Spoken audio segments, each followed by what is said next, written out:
சென்னை பெரம்பூர் ரயில் நிலையத்தில் தலையில்லாத ஆண் சடலம் மீட்கப்பட்ட வழக்கில் கொலையானவரின் மனைவி மற்றும் அவரது ஆண் நண்பரை போலீசார் கைது செய்துள்ள நிலையில் கணவரை கொலை செய்தது ஏன் என்பது குறித்து கைதான பெண் வாக்குமூலம் கொடுத்துள்ளார். இது தொடர்பான கூடுதல் விவரங்களுடன் இணைகிறார் எமது செய்தியாளர் கதிரவன். கதிரவன், வணக்கம். மேலும் விவரங்களை பதிவு செய்யலாம்.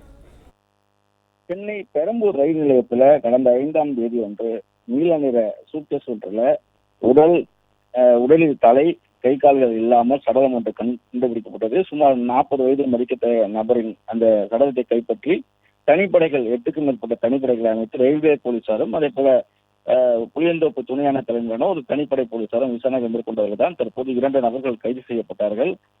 குறிப்பாக ரஹீமா என்ற பெண்ணை தேனாம்பேட்டையில் வைத்து கைது செய்த போது கொலையுண்ட நபர் அவரது 2வது கணவர் அமீர் அலி என்பதும் இருவருமே அசாம் மாநிலத்தை சேர்ந்த நபர்கள் என்பதும் தெரிய வந்திருக்கிறது. ரஹீமா கொடுத்த தகவலின் பேரில் அஷ்ரப் அலி என்ற நபரும் கைது செய்யப்பட்டார். இவர்கள் நடத்திய விசாரணையில் தான் அமீர் அலியும் ரஹீமாவும் அசாம் மாநிலத்தை சேர்ந்தவர் என்றும் தேனாம்பேட்டையில் கூடிய அப்போலோ மருத்துவமனைக்கு வெளி மாநிலங்களிலிருந்து வரக்கூடிய நபர்களுக்கு வீடுகளை அரேஞ்ச் பண்ணி செய்து கொடுப்பது, அது மட்டும் இல்லாமல் தேவையான உதவிகளை செய்து கொடுப்பதை இவர்கள் செய்திருந்ததும் அதை வைத்து பணம் சம்பாதித்திருப்பதும் தெரிய வந்திருக்கிறது.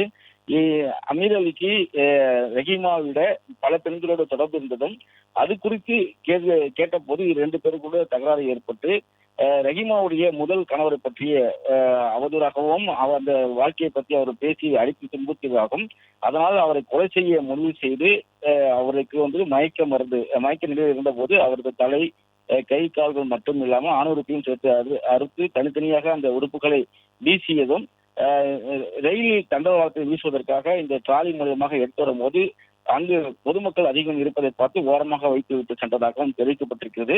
தன்னை ஏமாற்றிவிட்டு வேறு சிலரோடு இருப்பதை ஏற்றுக்கொள்ள முடியாமல் துரோகம் செய்ததனால இது போன்று செய்ததாகவும் அவர் தெரிவித்திருக்கிறார். அஷ்ரப் அலி இந்த பாகங்களை வீசுவதற்கு உதவி புரிந்ததாகவும் 2 நபர்களும் சேர்ந்து கொலை செய்ததாகவும் தெரிவித்திருக்கிறார்.